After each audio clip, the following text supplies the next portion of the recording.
on va parler de l'émission de Nabila, Nabila sans filtre. Et j'ai été agréablement surpris. En fait, je regardais d'abord l'histoire d'Orelsan. Et puis, une fois que j'avais terminé ça, je me suis dit, tiens, j'ai envie de voir un autre documentaire similaire parce que c'était hyper inspirant. Et là, je vois, il y a marqué Nabila sans filtre. Je regarde le premier épisode et je dis, tiens, je vais me laisser tenter. Et puis, je suis happé dans l'histoire parce que je découvre des facettes d'elle, je découvre en fait son mindset et c'est ça que je vais te partager dans cette vidéo. Et finalement, je me suis mis à regarder toute la soirée Nabila sans filtre et c'était hyper inspirant. Si tu regardes juste d'où elle a démarré, elle a commencé dans une émission de télé-réalité qui était L'amour est aveugle. Tu vois, c'était une émission où tu peux pas jouer sur ton physique et tu es dans une chambre noire et tu discutes avec la personne et si ça match, vous repartez ensemble. Puis après, elle m'a fait une autre qui était Les Anges de la télé-réalité où elle est devenue connue en 22 secondes grâce à son halo. T'es une fille, t'as pas de shampoing. Et de là, 10 ans plus tard, tu vois qu'elle surfe toujours sur la célébrité, qu'elle est toujours, maintenant qu'elle est à la tête d'une multinationale, d'une grosse entreprise qui est dans le monde entier. Et on va parler de ce que j'ai compris, appris et ce qui m'a inspiré dans cette série Nabila sans filtre. La première chose qui m'a frappé dans l'histoire de Nabila, c'est sa capacité à être certaine qu'elle allait devenir une star. Tu vois, elle expliquait que depuis son plus jeune âge, lorsqu'on lui posait la question « Qu'est-ce que tu veux faire plus tard ?», elle disait « Je ne sais pas, mais je sais que je vais devenir une star ». Et cette pensée qu'elle a cultivée tous les jours, et cette certitude qu'elle a développée aujourd'hui, c'est juste la matérialisation de ces pensées qu'elle a maintenues sur le long terme. Et ça, c'est inspirant. C'est inspirant parce que si tu comprends la puissance de ton subconscient, c'est qu'il peut t'emmener là où tu souhaites aller. Il ne fait pas la différence entre ce qu'il y a de vrai et ce qu'il y a de faux.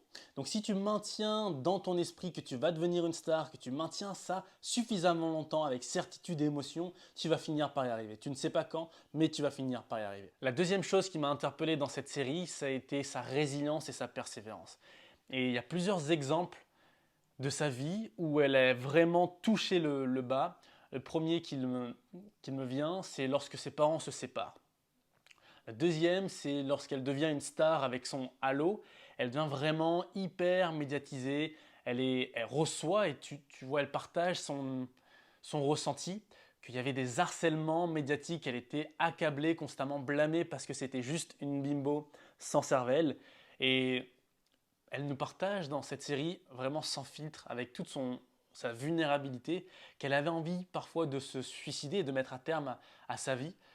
Et de voir qu'après ça, elle rebondit, elle remonte sur le devant de la scène, et puis elle retombe à nouveau au moment où elle a une altercation avec son compagnon Thomas. Elle finit par elle le plante. Et là, encore une fois, l'acharnement médiatique, l'incompréhension, et puis elle va surtout en prison pendant un mois. Et une fois qu'elle sort de prison, tu vois, j'imagine dès lors que tu vas en prison, tu as toujours deux optiques. Soit tu te victimises, tu te plains et tu essaies de passer le temps en dormant, c'est ce qu'elle nous explique, ou soit au contraire, tu essaies de faire de ce temps que tu as où tu es en cellule bloquée, de le rendre productif. Et elle a passé son brevet, elle a pris des cours de français, des cours de maths, parce qu'elle savait voilà, que derrière avait quelque chose de plus grand. Et ça m'a hyper inspiré, parce que des fois on peut se retrouver plus bactère, mais de se dire après chaque événement traumatisant, douloureux, négatif, comme on peut l'interpréter, il y a forcément l'arc-en-ciel, il y a forcément le soleil après ce nuage. Et ça m'a vraiment touché. Ce qui est lié avec la persévérance, sa résilience, le fait de tomber, se relever, c'est cette faculté qu'elle a eue, Nabila, de prendre de la distance par rapport à ce qui se passait dans sa vie et d'apprendre de ses erreurs et de ressortir avec beaucoup plus de maturité. Voilà, ça a été complètement deux femmes qu'on peut percevoir dans la série au moment où elle entre en prison et elle sort de prison.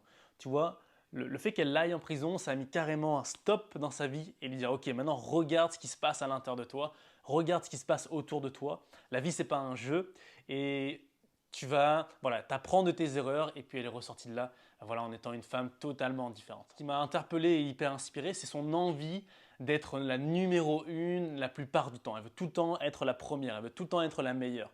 Et elle a cette imagination de voir grand, quoi. Et c'est ça qui m'a inspiré en me disant, je vois peut-être trop petit pour ma vie.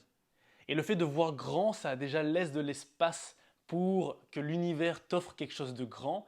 Et c'est ce qu'elle m'a inspiré. Elle fait une statue d'elle de manière grandiose. Elle se voit à faire ses publicités aux États-Unis et dans le monde entier. Maintenant, elle est en Afrique, aux États-Unis, en Europe, sa marque de cosmétiques. C'est parce que dans son imagination, elle a visualisé et elle mérite le meilleur. C'est comme ça que je l'ai interprété et ça peut te donner des pistes à toi pour vivre ta vie différemment. Ensuite, ce que j'ai noté, c'est son envie de contribuer. Et ça m'a inspiré en me disant, ok, si je suis amené à avoir une réussite financière, une notoriété, qu'est-ce que je vais en faire? Comment je vais pouvoir contribuer à ma façon pour aider les personnes à améliorer leur quotidien? Et Nabila, ce qu'elle a fait, tous ses amis, toute sa famille manquent de rien aujourd'hui en termes financiers, mais également de sécurité et en termes de tout, de confort. Ses amis, sa famille.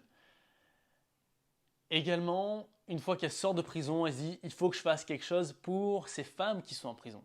Pour montrer que, prenez ce temps en prison aujourd'hui pour devenir une meilleure version de vous-même dès lors que vous sortez. La notion qui m'a inspiré, c'est pas une simple réussite qu'elle a. Et ce qu'elle nous partage dans cette série, ce qui est important pour elle, c'est de définir sa définition du succès. Et pour Nabila, c'est d'avoir sa famille, d'avoir ses amis qui sont proches d'elle.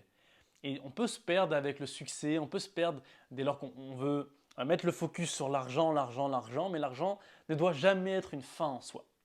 Et c'est ce qu'elle explique dans cette série, c'est que pour elle, être heureuse et le bonheur, c'est d'avoir sa famille, d'avoir son frère, sa mère, son père, son fils, son compagnon et ses amis autour d'elle. Et ça m'emmène au point suivant, cette importance d'être bien entouré. Parce que dès lors que tu touches le fond, c'est là où tu vois vraiment il y a qui autour de toi. Cette femme, Nabila, montre vraiment que tout est possible, peu importe par ce à quoi tu passes. Et de voir en 2 ans rien que son entreprise, puisque maintenant elle a créé un empire, sa marque, son nom, c'est devenu sa marque. Et je pense qu'au moment où tu réalises ça, tu entres dans l'histoire un peu. De voir que ta petite entreprise que tu as créée avec 2-3 personnes, que 2 ans plus tard tu embauches 30 personnes, que tu es présent en France, en Afrique, partout dans Europe, également aux États-Unis, sur les grands buildings où on voit ta publicité. Et c'est ça que j'ai envie de te transmettre, j'ai envie de te donner l'envie que tu regardes cette série. Elle m'a donné à moi cette impulsion et même l'envie, j'avoue, de créer ce couple. Parce que les deux ensemble ont réussi à créer un empire.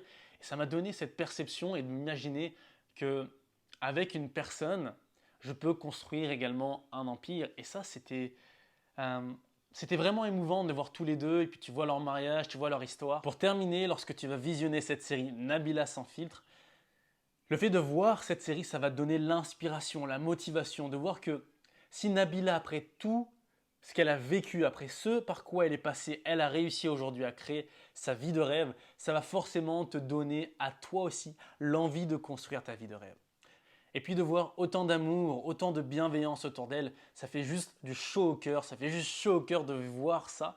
Donc je t'invite à le regarder, et puis si tu l'as déjà vu, mets-moi en commentaire ce que tu as pensé de la série Nabila sans filtre. Et puis si tu as aimé ce genre de vidéo où je te partage ce que moi j'ai appris, ce que ça m'a inspiré, mets-moi également en commentaire. Et puis surtout, pense à t'abonner pour faire partie des 1000 premiers abonnés. En tout cas, prends soin de toi, c'est toujours de cœur à cœur.